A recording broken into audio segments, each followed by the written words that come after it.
नमस्ते बच्चों, my self Jaiswal sir. हम पढ़ रहे हैं class 10th mathematics chapter 4 quadratic equations.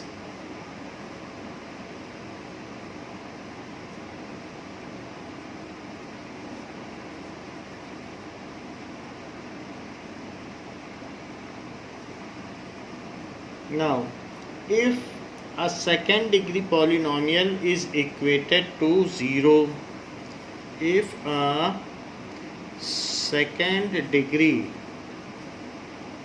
polynomial in one variable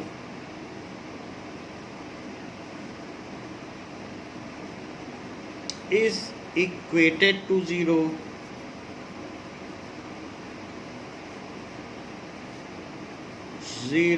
then it is called a quadratic equation।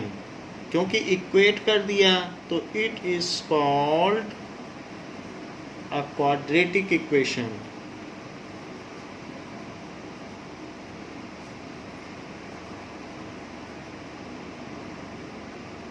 इस तरीके से है जैसे कि सेकेंड डिग्री पॉलिनोमियल क्या होता है, ax² plus bx plus c, ये वन वेरिएबल में है, and if it is equated to 0 then it is a quadratic equation.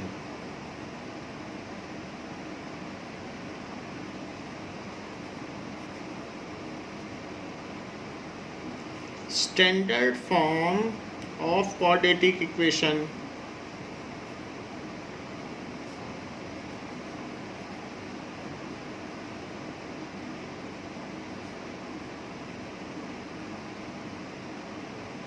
is ax² plus bx plus c is equal to 0। तो ये इसकी एक स्टैंडर्ड फॉर्म है। मान लीजिए कि अगर आपसे कहा जाता है अ rectangle has length x and it's breath is 3 more than twice its length is 3 more than twice of breadth।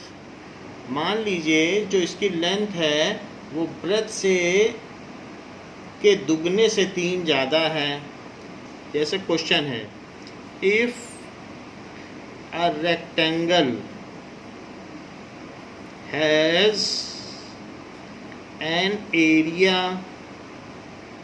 Of 300 square metre या 300 metre square, its length is 3 more than twice of breadth, 3 more than twice of breadth, its breadth। So make a quadratic equation for it, make a quadratic equation for it। तो इसके लिए एक द्विघातीय समीकरण की रचना करें।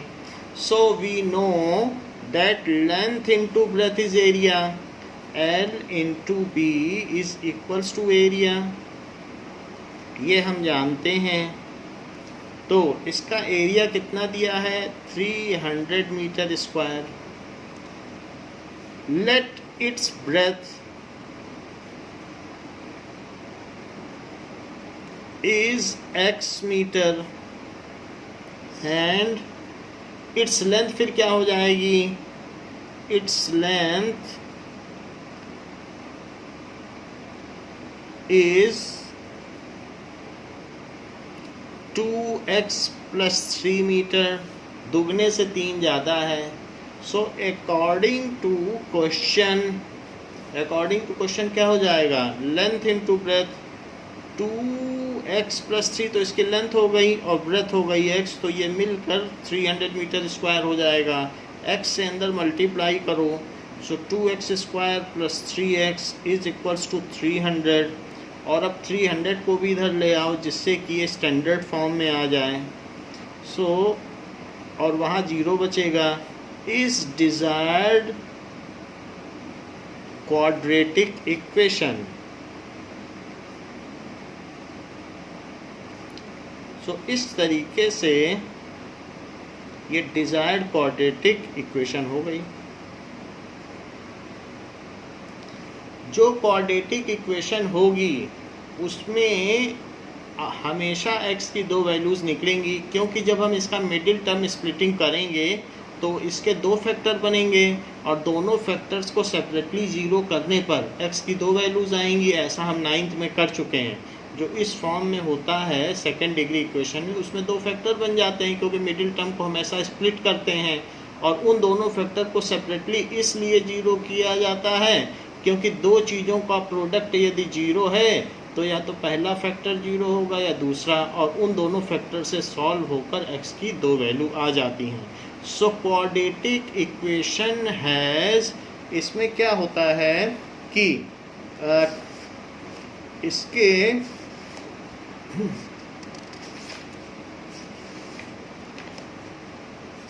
Now roots होते हैं। सो क्वाड्रेटिक इक्वेशन, जैसे हम लोग पॉलिनोमियल्स पहले कहा करते थे तो पॉलिनोमियल्स में 0 होते थे, अब यहाँ पर इसके रूट्स कहे जाएंगे। So quadratic equation has 2 roots. Quadratic equation has 2 roots. Roots का मतलब यानी 2 values which satisfies the equation. ऐसी 2 वैल्यूज़ आएंगी जो इसको सेटिस्फाई करेंगी। And both of the roots satisfy the quadratic equation. Both of the roots satisfy the quadratic equation. वही alpha beta जिसको कि हम पहले वहाँ ज़ीरोस कहा करते थे, इस चैप्टर में उन्हें रूट्स कहा जाएगा। And both of the roots satisfy quadratic equations. तो वे दोनों इसको सेटिस्फाई करेंगे। जैसे कि एक एग्ज़ाम्पल दिया गया है, एग्ज़ाम्पल 1। सो एग्ज़ाम्पल 1 क्या है?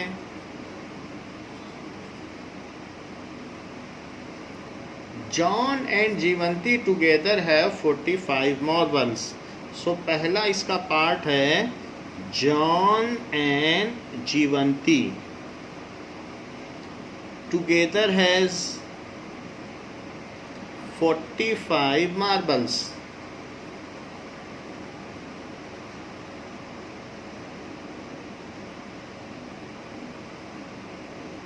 इन दोनों के पास इतने मार्बल्स हैं। Both of them lost 5 marbles. Both of them lost 5 marbles each. दोनों के 5 मार्बल खो गए हैं। And the product of number of marbles they now have. And the product of number of marbles they now have. तो जो अभी marbles हैं, अगर हम उनका प्रोडक्ट करें कि उनके पास कितने मार्बल्स हैं, इज़ 124। 124 इनके पास मार्बल्स हैं।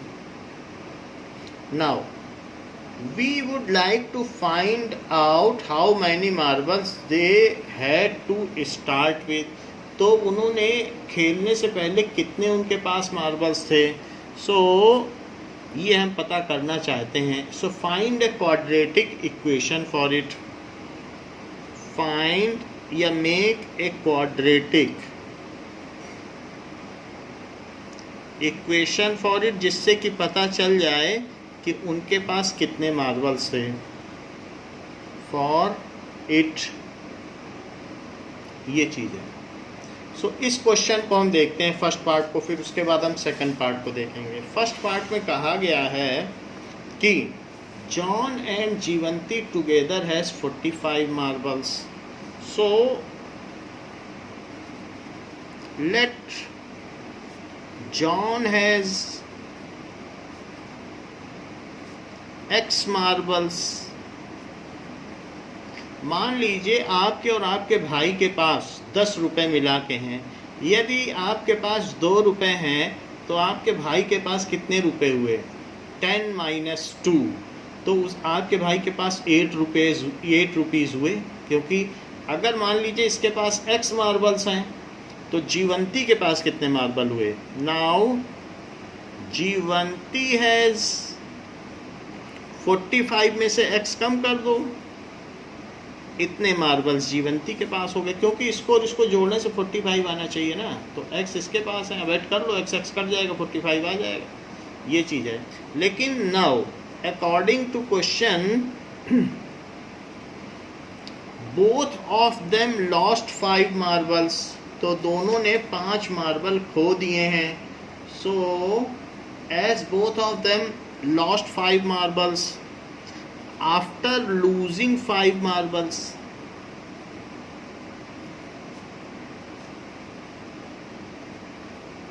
तो 5 मार्बल खो देने के बाद John has X minus 5 marbles and जीवंती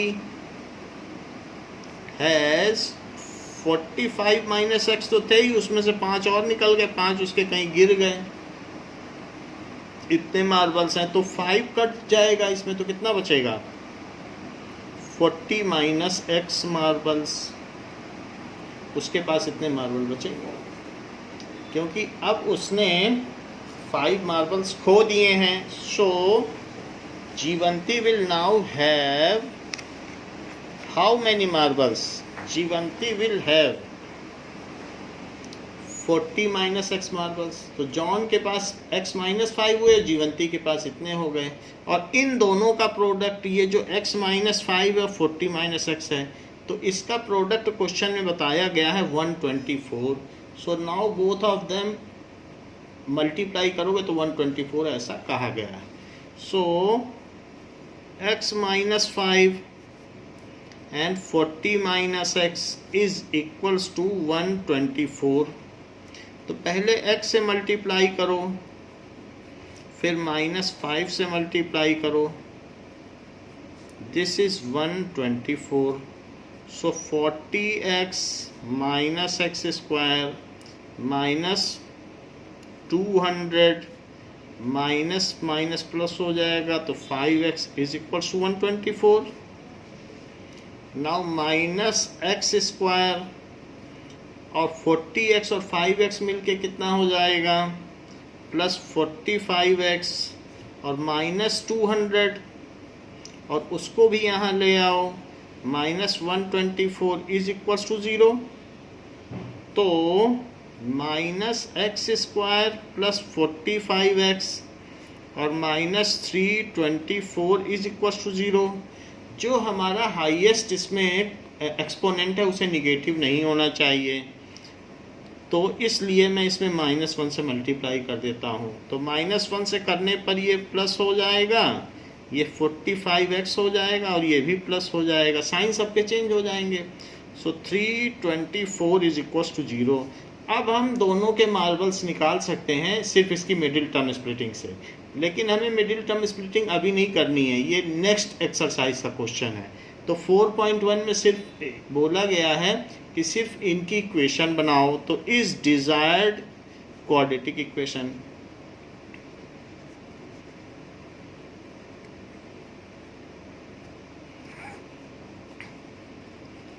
तो ये इसकी डिजायर्ड क्वाड्रेटिक इक्वेशन है, बट अगर हम चाहें तो वो क्वेश्चन को हम यहीं कवर कर सकते हैं कि आगे इनका बोला जाएगा कि दोनों के पास कितने मार्बल हैं।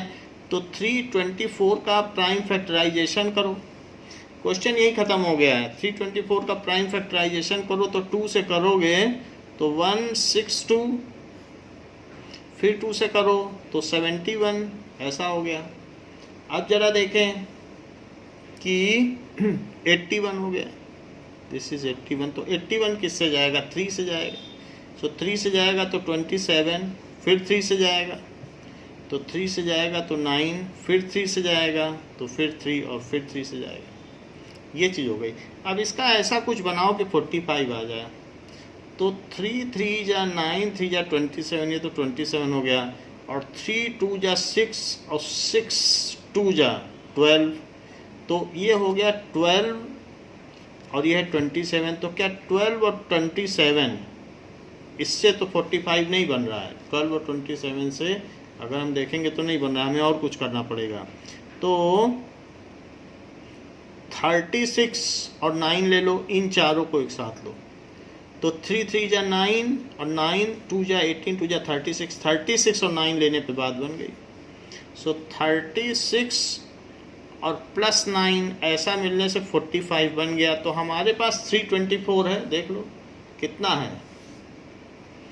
324 के ऐसे दो फैक्टर करो, -36 और -9, और इन दोनों को जब हम मल्टीप्लाई करेंगे -36 और -9, तो उससे तो यही आ जाएगा 324, और -36 और -9 को जोड़ोगे तो बीच वाली टर्म आ जाएगी। यही होता है मिडिल टर्म स्प्लिटिंग। उन दोनों को मल्टीप्लाई किया तो ये आ गया, जोड़ा तो ये आ गया। तो इस तरीके से ये तो हमारा क्वेश्चन हो गया। अब फर्दर जो कि अगली एक्सरसाइज में पूछा जाना है, तो x² -36x -9x + 324 = 0। So x -36 -9 x -9 से इसका करो तो 9 अगर है तो 9 3 जा 27 और 9 6 जा 54, तो 9 से आप डिवाइड करेंगे तो 36 आ जाएगा। सो x -36 से एक फैक्टर हुआ और x -9 दूसरा फैक्टर हुआ। तो या तो x -36 0 होगा या x -9 0 होगा, क्योंकि दो चीज़ों का प्रोडक्ट यदि 0 है तो दोनों में से कोई ना एक को तो 0 होना ही पड़ेगा ना। तो x 36 भी हो सकता है और x 9 भी हो सकता है, लेकिन कहा गया है कि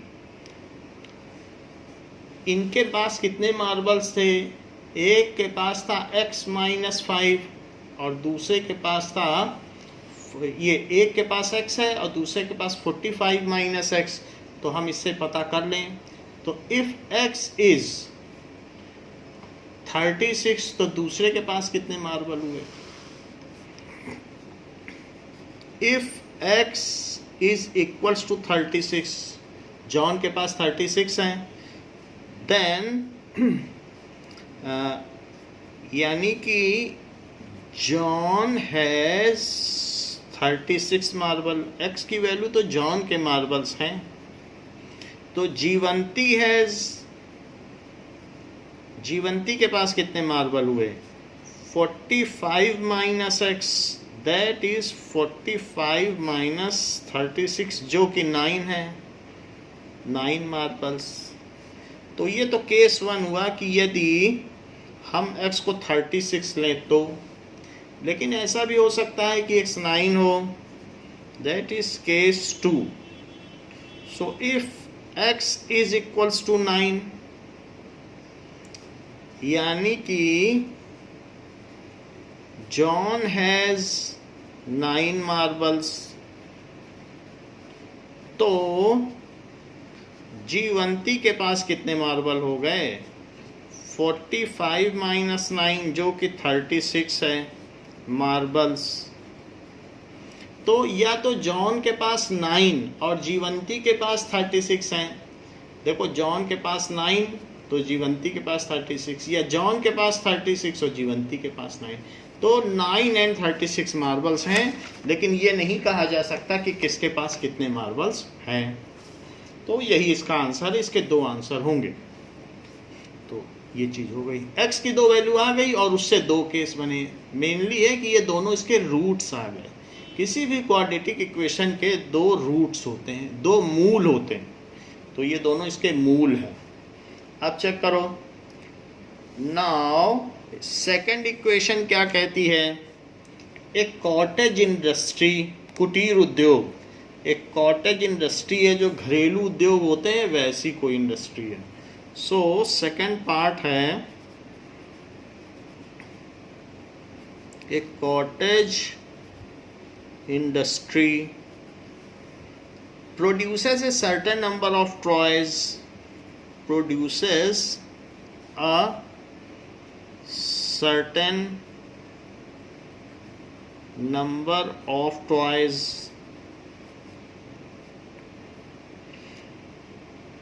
in a day, एक दिन में वो कुछ टॉयज बनाती है। The cost of production of each toy, the cost of production of each toy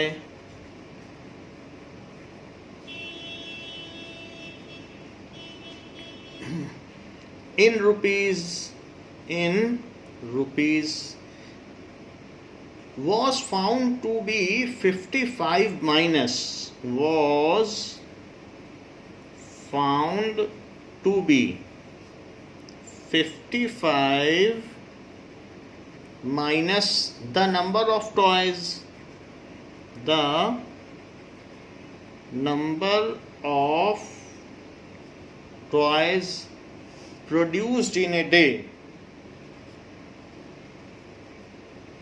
produced in a day, ऐसा कहा गया है। On a particular day, on a particular day, so एक पर्टिकुलर दिन में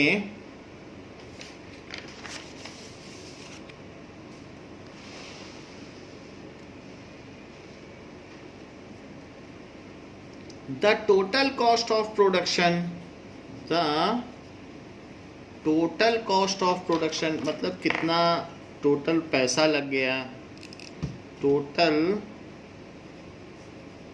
cost of production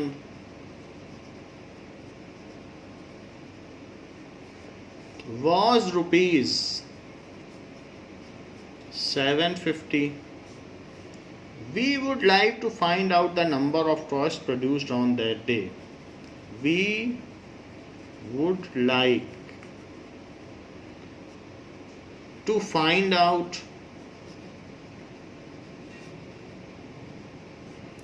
the number of toys produced on that day, the number of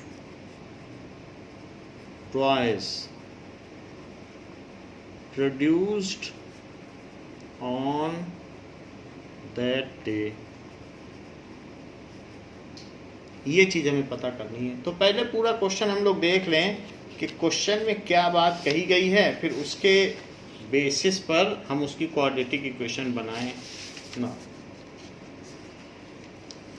ऐसी बात कही गई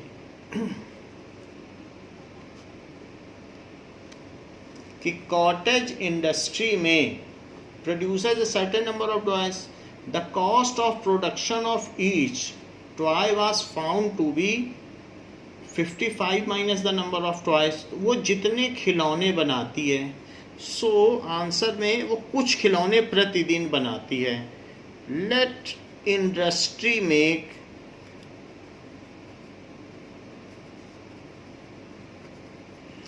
x number of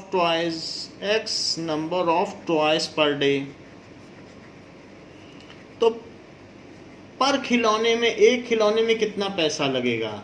so cost of production of each toy, एक खिलौने में, सो cost of production of one toy, एक खिलौना बनाने में कितना पैसा लगेगा? जितने खिलौने बने हैं उसमें से 55 माइनस कर दो, उतना पैसा लगेगा एक खिलौना बनाने में। और इतने खिलौने बने हैं और एक खिलौने में इतना पैसा लग रहा है। इसके आगे आप रुपीस भी लिख दो, इतने रुपीस लगेंगे। तो इतने खिलौने बने और एक खिलौना 10 रुपए का है और आपने 8 खिलौने बनाए, तो बताओ कितने रुपया लग गया? 80 रुपये लग गया। 10 रुपये का एक खिलौना और 8 खिलौने बनाए। तो इस तरीके से टोटल कॉस्ट ऑफ प्रोडक्शन क्या हुआ? 750 दे रहा है। So according to question, number of toys into cost of each toy is equals to 750, ऐसे बोला गया है कि इन जितने भी टॉय बनाए हों, मान लीजिए x टॉय बनाए और एक खिलौना बनाने में x minus 55 found to be 55 minus number of toys. मैंने गलत लिखा है, यहाँ लिखा है 55 माइनस नंबर ऑफ टॉयज। तो मुझे क्या करना चाहिए था? इसको उल्टा कर देना चाहिए था, क्योंकि वो ये नहीं कह रहा है नंबर ऑफ टॉयज माइनस 55, वो कह रहा है 55 minus number of toys. So this is 55 minus number of toys, इतना रुपया लगता है। तो यहाँ पर भी हमें अब ठीक कर देना चाहिए, this is 55 minus number of toys. Now हर खिलौना बनाने में इतना पैसा लगा और टोटल कॉस्ट आई है 750। तो इसके लिए हम क्वाड्रेटिक इक्वेशन बना लें। सो 55x माइनस एक्स स्क्वायर, या फिर माइनस एक्स स्क्वायर पहले लिखो और माइनस 750 भी लिख लो, इज इक्वल टू 0। चूंकि जो हाईएस्ट डिग्री है उसमें निगेटिव कोफिशिएंट नहीं होना चाहिए, उसे पॉजिटिव होना चाहिए, इसलिए हम पूरी इक्वेशन को -1 से मल्टीप्लाई कर दें। सो ये 55x हो गया और ये प्लस में हो गया, सभी के साइन चेंज हो गए हैं। इज डिजायर्ड क्वाड्रेटिक इक्वेशन, ये सवाल तो पूरा हो गया, लेकिन इसकी अगली एक्सरसाइज में आपसे पूछा जाएगा कि इसे सॉल्व भी करिए, क्वाड्रेटिक इक्वेशन। तो इसको हम सॉल्व भी कर लेते हैं। इसका प्राइम फैक्टराइजेशन करो 750 का, तो 750 का प्राइम फैक्टराइजेशन करेंगे, 5 1 जा 5 तो 150 आ गया, फिर 5 से कर दो तो 30 आ गया, फिर 5 से कर दो तो 5 6 जा 30 और 3 से कर दो तो 2 और 2 से कर दो तो 1। अब हमें 55 लाना है, तो कैसे लाया जाए? 5 5 जा 25 और 5 3 जा 15 और 15 2 जा 30, तो यानी 30 प्लस 25, ये 25 हो गया, 30 इससे बन जाएगा 55। तो जो 750 है उसके हम ऐसे दो टुकड़े करेंगे, एक -30 और एक -25, तो इनके मल्टीप्लाई से 750 बन जाएगा और साथ में -30 और -25 के एडिशन से -55 बन जाएगा। तो इस तरीके से ये मिडिल टर्म स्प्लिटिंग हो गई। सो एक्स स्क्वायर -30x -25x, वैसे भी 25 3 या 75 होता है, और plus 750 is equals to 0। So x -30 और x -30, तो 25 से करेंगे तो 30 ही आएगा। सो इसके जो दो फैक्टर हैं वो कौन से हुए? ये हो गया। तो या तो x -30 0 हुआ या फिर x -25 0 हुआ, क्योंकि दो चीज़ों का मल्टीप्लाई 0 है तो दोनों में से कोई भी 0 हो सकता है। तो x 30 हो सकता है या फिर x 25 हो सकता है। x खिलौनों की संख्या है। So case 1, if x is equals to 30 यानी number of toys, so cost of production of each toy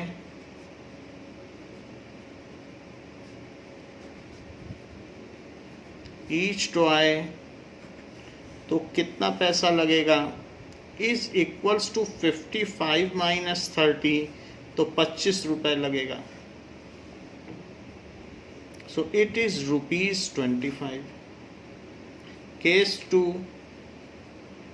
if x is equals to 25, जो कि खिलौनों की संख्या है, तो cost of production of each toy, तो प्रति खिलौने कितना प्रोडक्शन का खर्चा आ जाएगा। So that is equals to 55 minus 25, जो कि ₹30 है। तो ये दो केस हो गए, दोनों ही इसके आंसर हैं। तो दो हमारे ये दोनों इसके रूट्स हो गए, और उसी रूट्स के बेसिस पर जो दिया गया था हमने निकाल लिया। ये तो बात की बात है, ये तो अलजेब्रा है। असली चीज़ है कि क्वाड्रेटिक इक्वेशन के ये रूट्स हैं, फिर कंडीशन के हिसाब से हमने वैल्यू डाल दी। अब जरा देखिए एग्जाम्पल 2 में कहा गया है कि check whether the following are quadratic equations or not.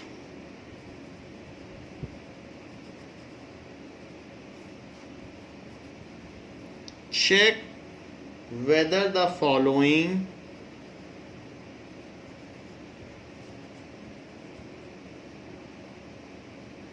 are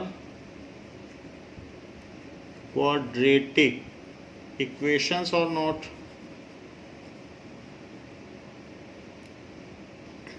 तो ये हमें पता करना है। जरा फर्स्ट देखें, x minus 2 square plus 1 is equals to 2x minus 3। अगर हम इसे स्टैंडर्ड फॉर्म में ला सकें तो ये मान लिया जाएगा कि ये क्वाड्रेटिक इक्वेशन है। तो हम वही कर रहे हैं, we will try it to make it in standard form.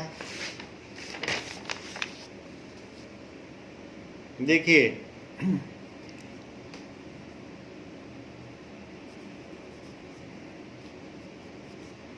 x minus 2 square plus 1 is equals to 2x minus 3।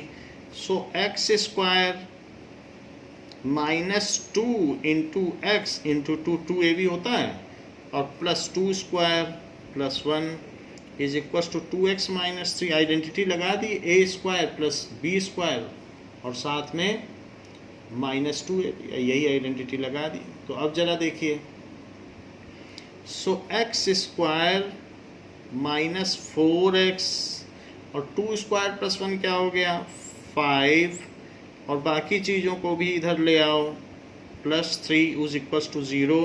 So x square minus 4x और माइनस 2x क्या हुआ माइनस 6x और plus 8 is equals to 0 is a quadratic equation. ये द्विघातीय समीकरण है, quadratic equation. तो इससे पता चल गया क्योंकि स्टैंडर्ड फॉर्म में है। सेकंड पार्ट हम करते हैं। So as it is in the form, तो बुक ये कहती है as it is in the form. Book ये भी क्लैरिफाई करती है, तो हम भी लिख देते हैं। नाउ इसका सेकंड पार्ट देखो।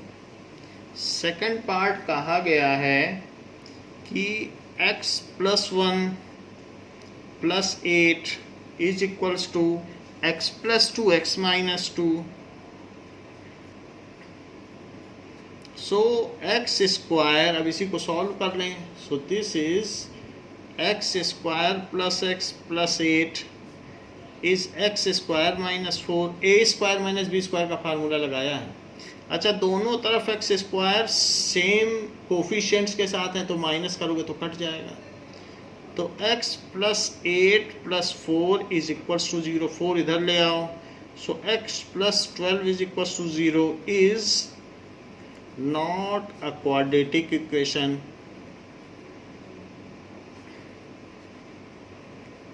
As it is not of the form, not of the form। ये किस फॉर्म में नहीं है? as it is not of the form ax square plus bx plus c is equals to 0, जहाँ a 0 नहीं होना चाहिए। ये भी ध्यान रखना, आप कहोगे ये तो हमारा है उस फॉर्म में, अगर ए को 0 पुट कर दो तो ये तो उसी फॉर्म में है। तो क्वाड्रेटिक इक्वेशन की प्रथम शर्त है कि जो हाईएस्ट डिग्री है उसका कोफिशिएंट 0 नहीं होना चाहिए सेकंड डिग्री का। ये हो सकता है, ये हो सकता है, इसे नहीं होना चाहिए। तो यहाँ पर अगर आप कहोगे हम तो 0x² लिख देंगे बन जाएगा, तो ऐसी बात नहीं होगी। अब देखिए third, x 2x + 3 = x² + 1. Now it is 2x² + 3x = x² + 1. So 2x² - x² + 3x - 1 = 0, जो कि 3x - 1 = 0 है, is of the form ax² + bx + c = 0. A is not equal to 0, so it is a quadratic equation.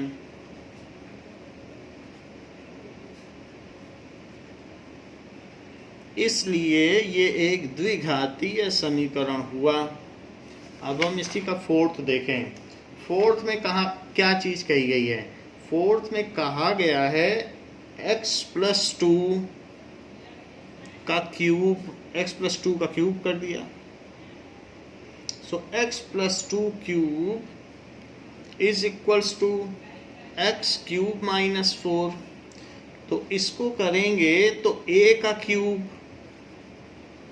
Plus b का cube plus 3a का square into b plus 3a into b का square, a³ + b³ + 3a² b + 3ab²।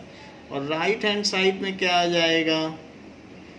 x³ cut जाएगा क्योंकि दोनों equal coefficients के साथ हैं, same coefficients के साथ हैं। अपोजिट होते तो ना कटते, सेम कोफिशिएंट इसलिए कटे हैं। अब जरा देखो तो 8 + 6x² और 4 × 3 = 12, तो 12x + 4 = 0। वहाँ का 4 भी इधर ले आए तो 6x² + 12x + 12 = 0। आप इसे सिंप्लीफाइड वर्जन में कर लें, 1/6 से मल्टीप्लाई कर लें, तो इस तरीके से x² + 2x + 2 = 0 is of the form ax² + bx + c = 0। ये इस रूप में है where a is not equal to 0, so it is a quadratic equation। इसलिए ये एक quadratic equation हुई। Now exercise 4.1 क्या कहती है? 4.1 कहती है check whether the following are quadratic equation. Check whether the following are quadratic equation.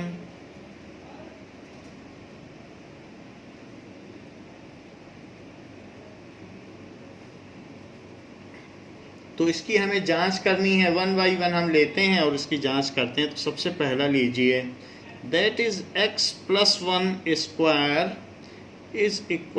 2x - 3।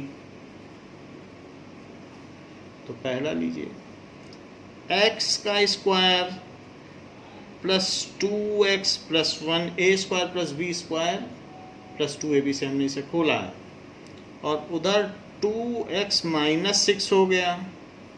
अब सब चीज़ों को इधर ले आओ, x² + 2x तो ऐसे ही काट दो क्योंकि ये सेम कोफिशिएंट्स के साथ है।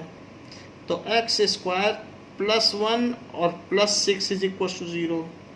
सो x² + 7 = 0 is a quadratic equation. बाकी चीज़ आप लिख दीजिएगा, यहाँ b 0 है क्योंकि a नहीं 0 होना चाहिए, b हो सकता है, c हो सकता है। So is quadratic equation. तो ये एक क्वाड्रेटिक इक्वेशन हो गई। नाउ सेकंड पार्ट करते हैं, इसी का फर्स्ट का ही सेकंड पार्ट किया जाए। अब देखिए सेकंड पार्ट में है कि x square minus 2x is equals to -2, 3 minus x. So x square minus 2x is -6 और -2 का -x में मल्टीप्लाई करो तो +2x। सो एक्स स्क्वायर -2x ये भी इधर आ गया तो निगेटिव बन गया, और +6 is equals to 0। So x square -4x + 6 is equals to 0 is of the form ax square plus bx plus c is equals to 0. So it is quadratic equation.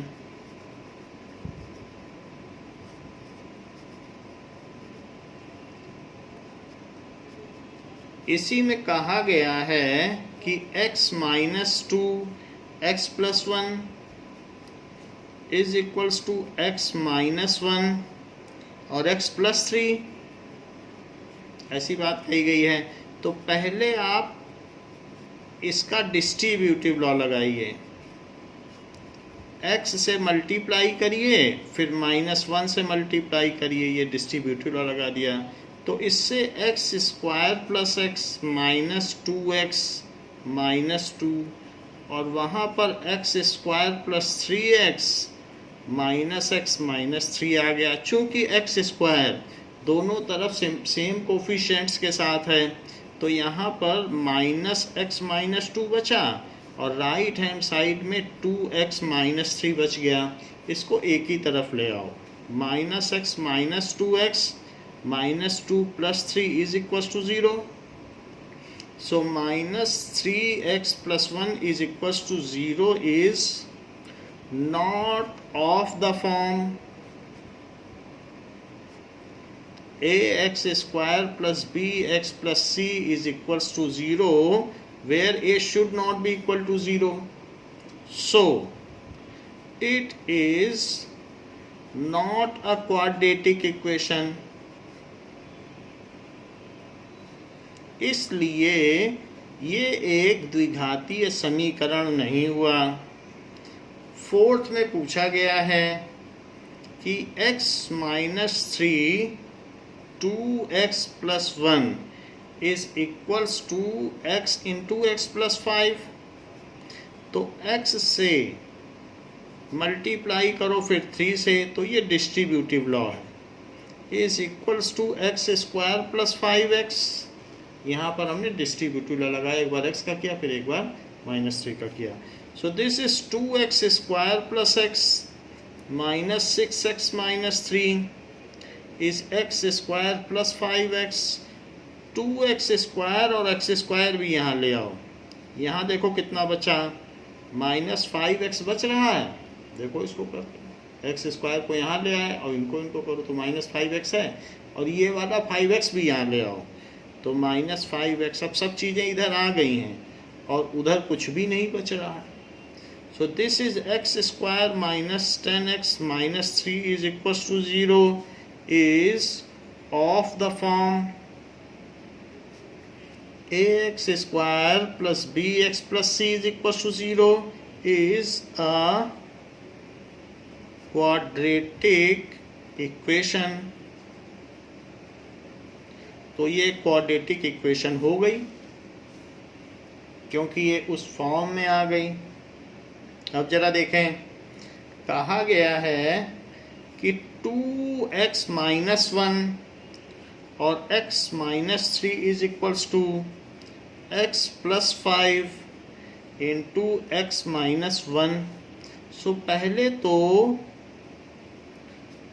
आप इस पे डिस्ट्रीब्यूटिव लॉ लगाइए और distributive law लगाने के बाद उसे हल करिए।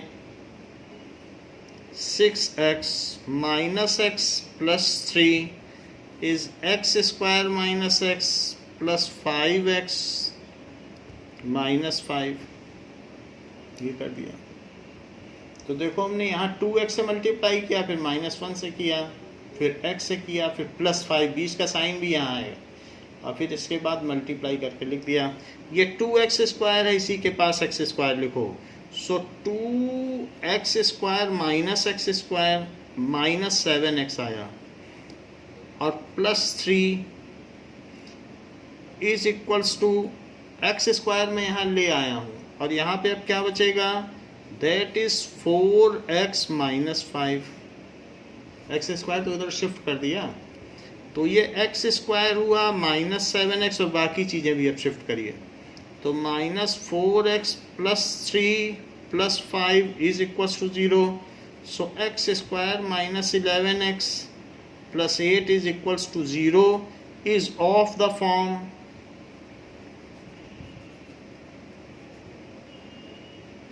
ax² + bx + c is equals to 0। ये क्वाड्रेटिक इक्वेशन के सामान्य रूप को प्रदर्शित करता है। सो it is a quadratic equation.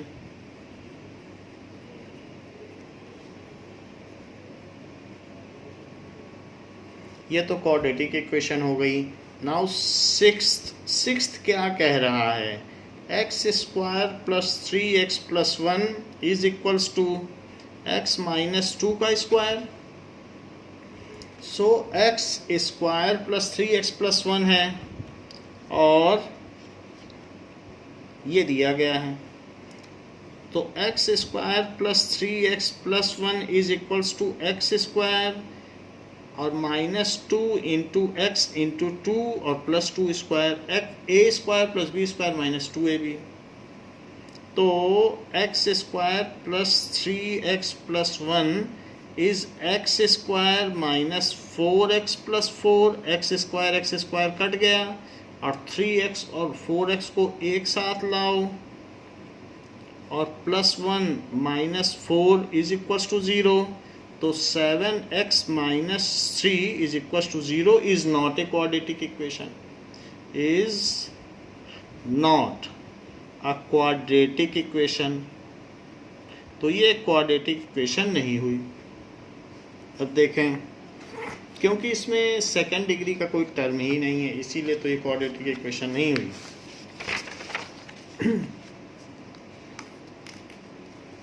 देखिए,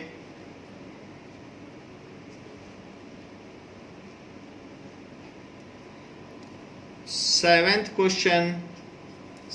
क्वेश्चन में कहा गया है x + 2² is equals to 2x और x² - 1। x + 2² है, तो पहले का स्क्वायर +2 × पहला × दूसरा प्लस दूसरे का स्क्वायर, इसको अंदर मल्टीप्लाई करो, तो x² यहाँ कितना आ जाएगा, +4x + 4, और इन सबको भी इधर ले आओ, -2x³ + 2x is equals to 0। सबसे बड़ी टर्म सबसे पहले लिखी जाएगी, -2x³ और ये x² है, तो +x², 4x और 2x कितना हो गया, 6x + 4 is equals to 0। Is not of the form ax² + bx + c is equals to 0. So it is not a quadratic equation.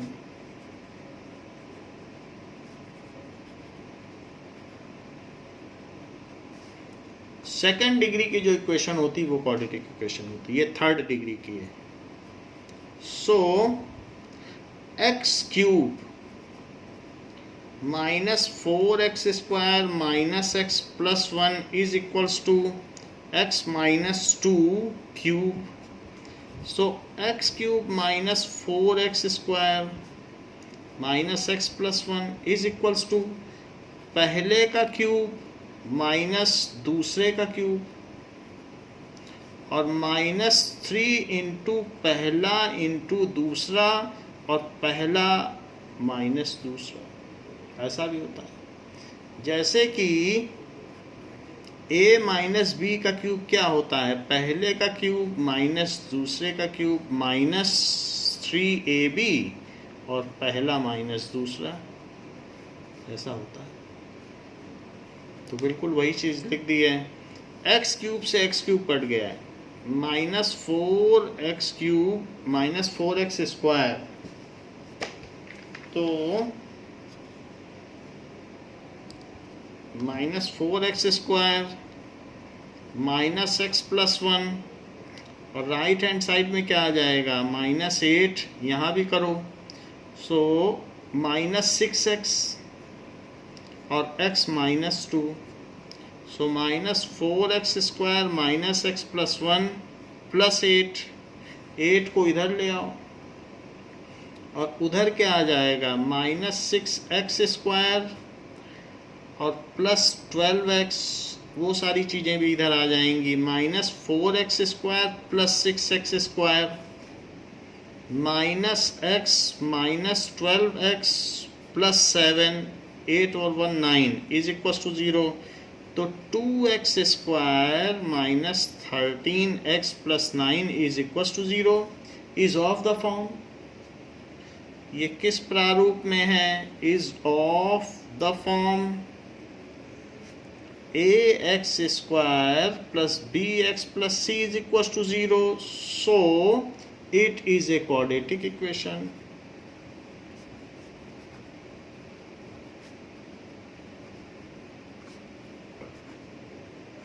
इसलिए ये एक द्विघातीय समीकरण हुआ। सेकंड क्वेश्चन में कहा गया है कि represent the following situation in the form of quadratic equation. Represent the following situation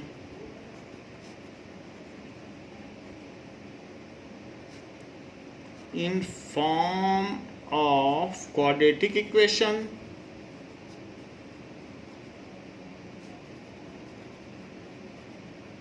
तो इसके रूप में हमें प्रदर्शित करना है। पहली बात कही गई है the area of A rectangular plot, जैसा कि पहले भी कहा गया था, the area of rectangular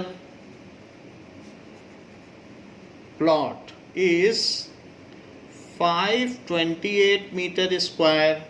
The length of plot in meters is one more than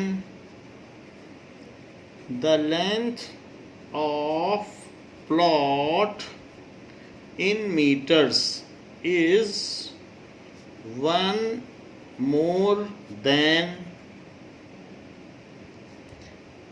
twice its breadth.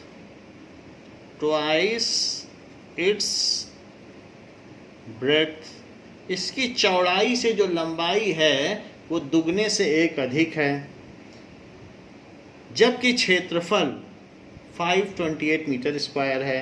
We need to find the length and breadth. We need to find length and breadth, ऐसा पूछा गया है। तो इसको करते हैं। Let breadth is equals to x metre. तो length कितना हुआ?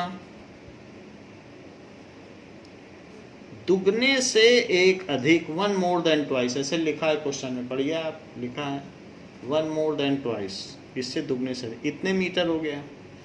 और according to question length into breadth is equals to area, so 2x plus 1 into x, it is equals to 528, that is 2x square plus x minus 528 is equals to 0। इसको हमने quadratic के form में बना लिया। यहाँ पर ये तो हमारा काम हो गया। इज डिजायर्ड क्वाड्रेटिक इक्वेशन, लेकिन आगे आपसे इसको अगले एक्सरसाइज में सॉल्व कराया जाएगा, तो उसको हम अभी सॉल्व कर देते हैं। तो ये 528 है, आप इसका प्राइम फैक्टराइजेशन करें। 528 का प्राइम फैक्टराइजेशन करेंगे तो 2 से करो, 2 2 जा 6 4, फिर 2 से करो 1 3 2, फिर 2 से करिए तो 6 और 6, फिर 2 से करिए 33, फिर अब 3 से करिए। ये सारी चीज़ हो गई। हमको x बनाना है तो 4 2 16 और 33 16 और 33। हमको यहाँ बीच में ये कितना है 528 इंटू 2, एक 2 भी आएगा, वो हमने नहीं लिया है। सो हमको इन दोनों को मल्टीप्लाई करना होता है, फिर करना होता है, तो एक 2 का भी फैक्टर आ जाए। अगर प्राइम फैक्टराइजेशन करेंगे 2 से मल्टीप्लाई करेंगे तो यहाँ तो 11 आया ही है और एक 2 और आ जाएगा, तो उस 2 को भी ले लो क्योंकि 2 है ना, इसके ये फैक्टर और 2 और फैक्टर। तो यहाँ देख लीजिए 2 2 जा 4, 2 जा 8, 2 जा 16, 2 जा 32, तो ये 32 हो गया और ये 33। सो एक से 32 आ रहा है, एक से 33, तो बात बन गई। अब देखिए 2x square, this is 2x square, plus में बड़ी वाली चीज़ लो और माइनस में 32x लो और माइनस 528 इज इक्वल टू 0। अब x सिर्फ कॉमन आएगा 2x प्लस 33, और यहाँ पर अगर आप देखेंगे तो 16 ही कॉमन आ पाएगा। 16 अगर कॉमन लेंगे तो 2x, और 16 से जरा 528 को डिवाइड करो, 16 से 528, तो 16 3 जा 48, फिर 4 बचेगा तो 16 3 जा 48, तो यहाँ पर भी 33 आ गया इज इक्वल टू 0। तो हमने ये भी कर लिया। तो यहाँ पर एक तो x माइनस 16 आ रहा है और दूसरा 2x प्लस 33 आ रहा है। तो ये तो हमने इसकी मिडिल टर्म स्प्लिटिंग कर दी और फैक्टराइजेशन कर दिया। इससे हम x की वैल्यू निकालें ना, तो इससे x की क्या वैल्यू आएगी, या तो x माइनस 16 0 होगा या 2x प्लस 33 0 होगा। तो इससे x 16 आ जाएगा और इससे 2x is equals to minus 33, या इट इज़ माइनस 33/2। तो लेंथ या ब्रेथ कभी निगेटिव नहीं होती, x हमने ब्रेथ मानी है।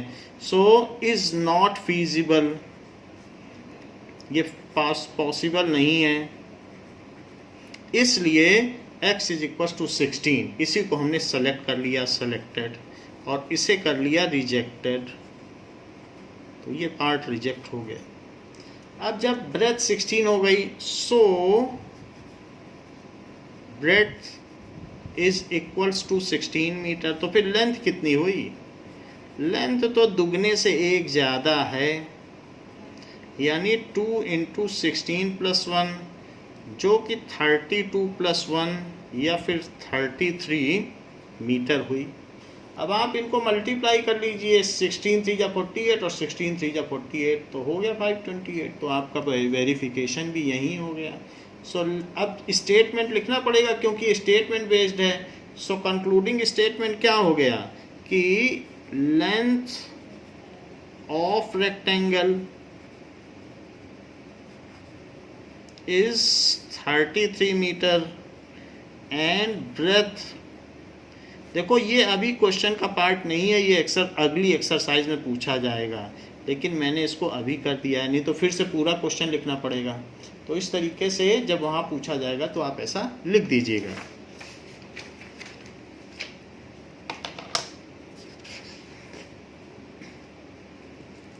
नाउ द सेकंड पार्ट, अब इसी का सेकंड पार्ट देखो। सेकंड पार्ट में क्या कहा गया है,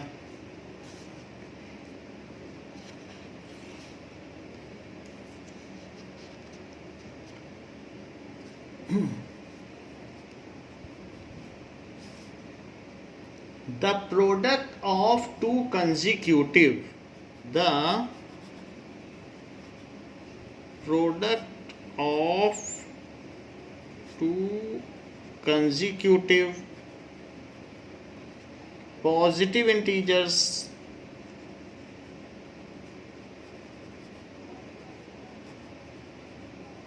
is 306. We need to find the integers. We need to find the integers. ऐसा देखिए, लेट टू जो लगातार आने वाले इंटीजर्स हैं उनको कंजिक्यूटिव कहते हैं. जैसे 8 और 9 हो गया, लगातार आ रहे हैं. Two consecutive integers are x and x plus 1. लगातार है क्योंकि अगला नंबर उससे एक ज़्यादा होगा, और इन दोनों का प्रोडक्ट कितना है. So according to question, x into x plus 1 is 306. So this is x square plus x is equals to 306, या फिर x square plus x minus 306 is equals to 0 is desired quadratic equation. यही ऐच्छिक द्विघातीय समीकरण है, desired quadratic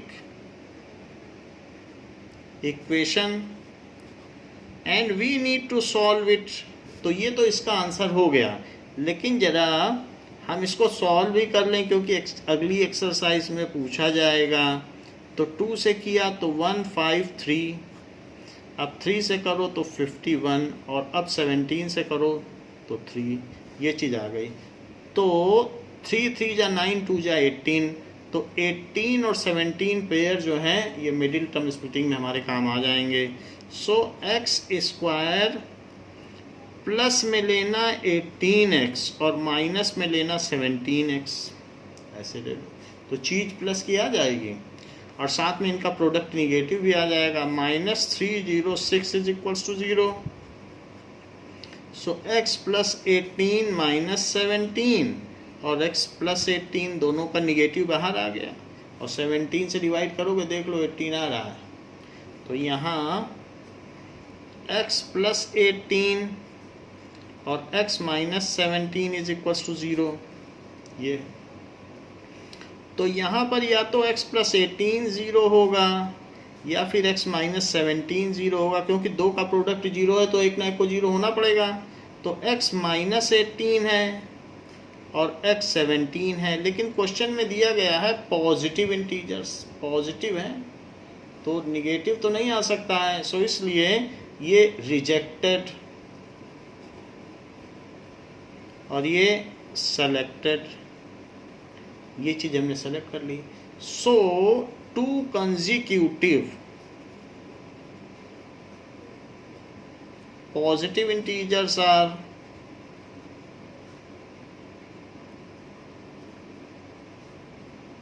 पहला 17, तो 17 and दूसरा x plus 1 है. हमने क्वेश्चन में क्या माना था, x प्लस 1, तो 17 एंड 18, तो दो ये हो गए.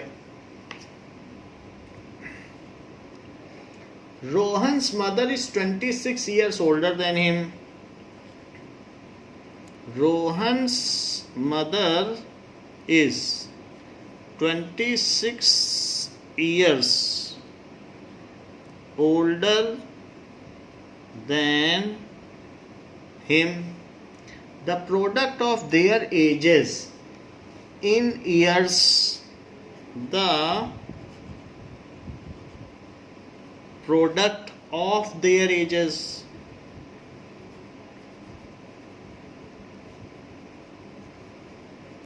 in years. So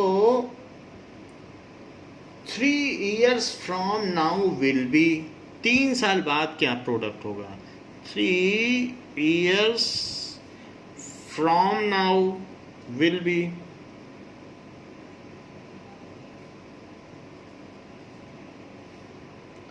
360. So find Rohan's present age. Find Rohan's present age. तो ये क्वेश्चन में कह रहा है we need to find Rohan's present age, और हम पता ही कर लेंगे कि रोहन की प्रेजेंट एज क्या है. जरा देखें क्वेश्चन में क्या बात कही गई है कि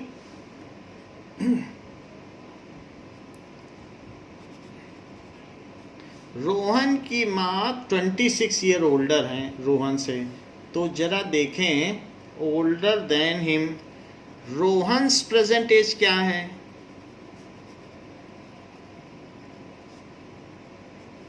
is equals to x years, इसको लेट किया है। So Rohan's mother's present as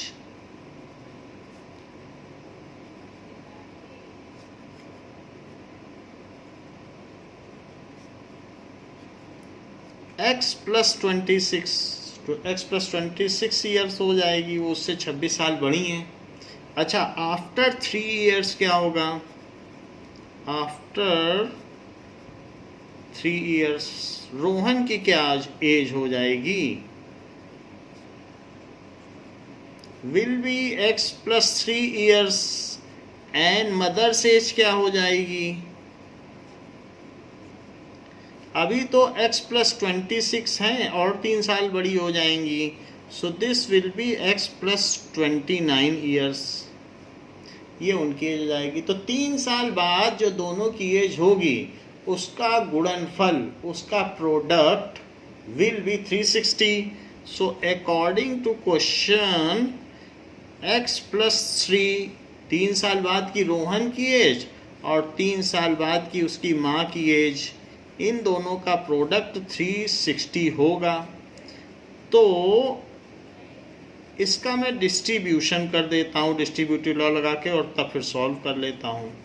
that will be 360, that is equals to x square plus 29x plus 3x plus 29 में 3 का मल्टीप्लाई करो, 3 9 जा 27 और 3 2 जा 8, और इसको भी इधर ले आओ।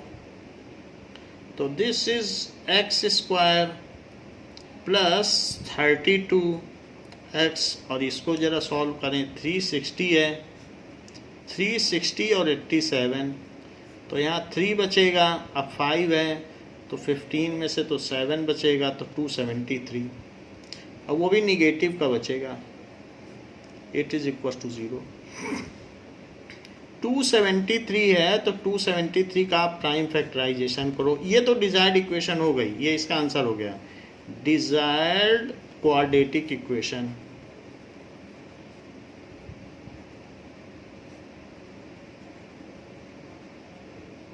अब जरा देखो, इसको 3 से कट किया जा सकता है, तो ये हो जाएगा 91। अब 13 से कट हो सकता है, तो ये चीज़ हो गई। अब 7 3 जा 21 और प्लस 13, अगर हम ऐसा कर दें तो हमें 32 मिल जाता है, यहीं से मिल जाएगा, मिलेगा कि नहीं? 34 मिल रहा है। सो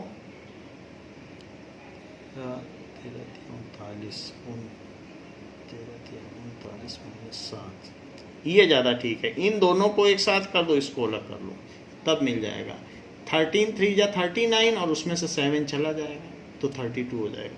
सो इसको मिडिल टर्म स्प्लिटिंग करिए, 39x माइनस 7x, ये 39 और ये 7, और माइनस 273 इज इक्वल टू 0, तो x प्लस 39 और minus 7, x plus 39 is equal to 0, so x minus 7 और x plus 39 is equal to 0। इसका हमने मिडिल टर्म स्प्लिटिंग कर दिया। ठीक है, ये देखो मिडिल टर्म स्प्लिटिंग है, इन दोनों से प्लस का 32 आ रहा है और इसी से आया है। तो अब यहाँ पर या तो x माइनस 7 0 होगा या फिर x प्लस 39 0 होगा, तो या तो x 7 हो जाएगा या फिर x की वैल्यू माइनस 39 हो जाएगी। Age can not be negative, यहाँ लिख दीजिए age can not be negative, तो इसलिए रिजेक्टेड और इसलिए सेलेक्टेड। कहीं पर भी है तो रीजन भी दे दें कि नंबर निगेटिव नहीं है या एज निगेटिव नहीं, तो सेलेक्ट हो गया। तो रोहन की उम्र 7 साल है प्रेजेंट एज, क्योंकि x हमने रोहन की एज मानी थी, so Rohan's present as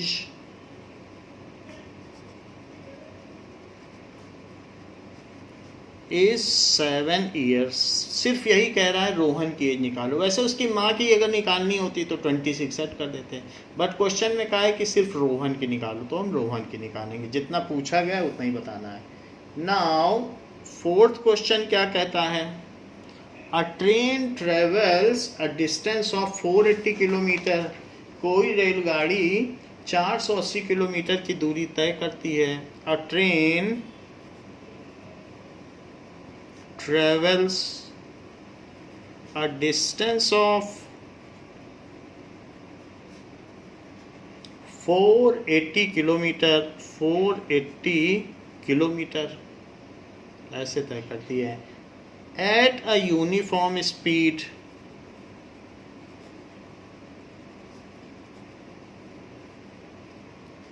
if the speed had been 8 kilometer per hour less, if the speed had been 8 kilometers per hour less, then it would have taken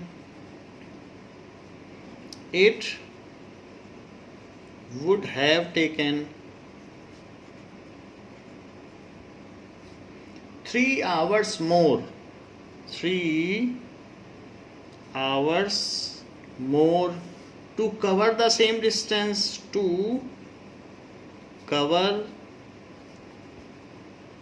the same distance, ऐसा कहा गया है। So we need to find the speed of train। तो सीधी बात कही गई है, find speed of train,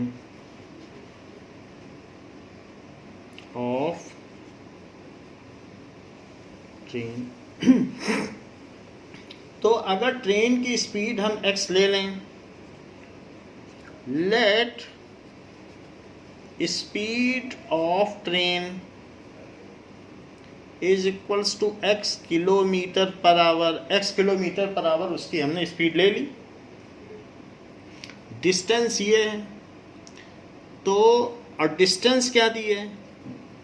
distance तो नहीं बदलेगी, उस वही डिस्टेंस उसको ट्रेवल करनी पड़ेगी। डिस्टेंस इज 480 किलोमीटर, ये हो गई। अब अगर उसे कितना समय लगेगा, डिस्टेंस भी दी है, स्पीड भी दी है, तो टाइम का क्या फार्मूला होता है? टाइम होता है डिस्टेंस अपॉन स्पीड। सो इस क्वेश्चन में टाइम क्या हो जाएगा? It is distance upon speed. अगर आप 40 की स्पीड से जा रहे हो, 40 किलोमीटर पर आवर से, और आपको 80 किलोमीटर जाना है, तो कितने घंटे लगेंगे? 2 घंटे लगेंगे। तो 80/40 कर दो, आ जाएगा 2 घंटे। तो वही चीज़ होती है, that is time is equals to distance upon speed. तो ये फार्मूला है। वैसे भी v is equals to x/t होता है, डिस्टेंस अपॉन टाइम वेलोसिटी, तो उसी से आ गया। तो हमें टाइम कितना लगेगा? t जो टाइम होगा वो लगेगा 480/x, इतना टाइम लगेगा। अगर उसकी speed 8 kilometre per our less होती, 8 किलोमीटर पर आवर लेस होती, तो उसको 3 घंटे ज़्यादा लगते। So in case new speed क्या दी गई है? Is equals to x minus 8 kilometre per hour. अगर ये होती उसकी स्पीड, तो टाइम क्या होता? ये तो पुराना टाइम है, तो न्यू टाइम क्या होता? फिर भी डिस्टेंस तो 480 ही होती, और उसकी स्पीड ये होती। So new time will be, तो नया टाइम क्या लगता? पिछले टाइम से 3 घंटा ज़्यादा, 3 आवर्स मोर लगता। तो पिछला टाइम कितना है? इतना, और 3 घंटा लगता, यही है टाइम, तो 3 घंटा और लगता। यानी ये जो नया टाइम है, जो टी न्यू है, वो टी ओल्ड से 3 घंटा ज़्यादा लगता है। तो न्यू टाइम तो ये है ना, 480 बाई, अब गाड़ी स्लो चलेगी तो ज़्यादा समय लेगी। और पहले देखो फास्ट चल रही थी, पहले x किलोमीटर चल रही थी, या 8 किलोमीटर कम पर आवर कम कर दी स्पीड, तो ज़्यादा समय लगेगा। डिनोमिनेटर आपने छोटा कर दिया तो चीज़ बड़ी हो गई, तो बड़ी चीज़ के लिए वेट करना पड़ रहा है। So if train is slower then time taken is more, so new time is 3 hours more than the previous time. ये आपकी क्वाड्रेटिक इक्वेशन बना देगी। ज़रा चेक करें, 480 upon x minus 8 minus 480 by x is equals to 3। यहाँ पर x minus 8 into x, तो इससे इसमें डिवाइड करो, तो जब डिवाइड करोगे तो x बचेगा, तो 480x, और इससे इसमें डिवाइड करो तो x माइनस 8 बचेगा, तो 480x minus 8 is equals to 3।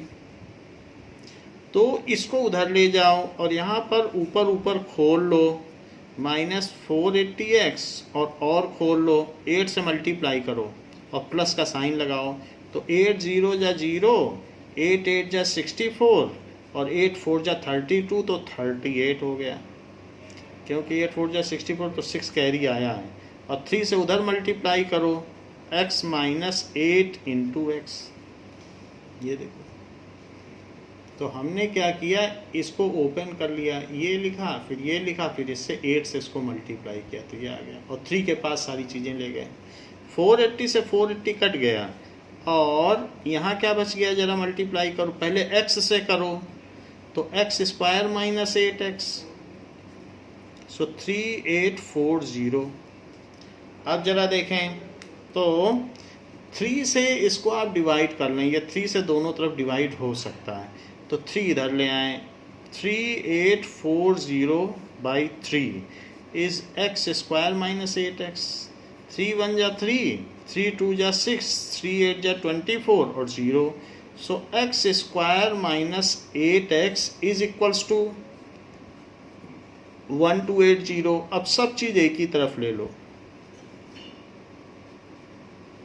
तो यहाँ 0 हो गया, so x square minus 8x minus 1280 is desired quadratic equation, desired quadratic equation. यही ऐच्छिक द्विघातीय समीकरण है। अब जबकि ये चीज़ आ चुकी है, तो हमें क्या करना चाहिए, इसको सॉल्व कर लेना चाहिए, जिससे हमें पता चल जाए, जो कि अगली एक्सरसाइज में पूछा गया है।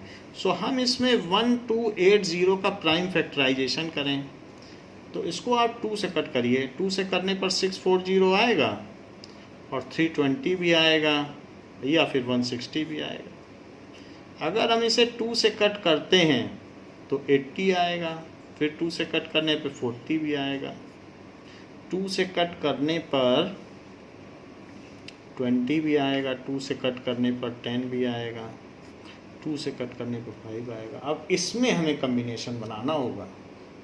चेक करें, तो 5 अगर मान लो मैं ले लेता हूँ तो ये 32 हो गया, और 2 2 जा 4, 4 2 जा 8, और 8 5 जा 40, ये 40 हो गया, तो ये बन गया कम्बिनेशन, ये 32 ये 40। सो एक्स स्क्वायर माइनस का 40x लो और प्लस का 32x लो, माइनस 1280। सो x माइनस 40 और plus 32, x minus 40 is equals to 0। देखो 0 नहीं लिखा, ये गलती कर दी, 0 तो लिखना चाहिए था, वरना इक्वेशन नहीं बनेगी। तो इसलिए इसको 0 लिखिए, और यहाँ इज डिजायर्ड इक्वेशन। तो अब it is equals to 0। So x plus 32 और x minus 40 is equals to 0। तो या तो x प्लस 32 0, या x माइनस 40 0, तो या x is equals to minus 32, और या x इज इक्वल्स टू 40। तो यहाँ क्लैरिफाई कर दें कि speed can not be negative, speed can not be negative, ऐसा किया जाता है, और इसको सेलेक्टेड कर दें। तो speed of train is 40 kilometre per our. Speed of train is 40 kilometre per our, क्योंकि हमने इसी को माना था कि एक्स स्पीड ही तो मानी थी, आप देख लो एक्स किसे माना है, that is equals to the speed of train, वो पिछले पेज पे माना गया है, तो स्पीड हमने एक्स ही मानी थी। So speed of train is 40 kilometre per our. तो इस क्लास के लिए बच्चों इतना ही। जो हमारी सेकंड एक्सरसाइज है उसको हम अगले क्लास में करेंगे। थैंक यू बच्चों।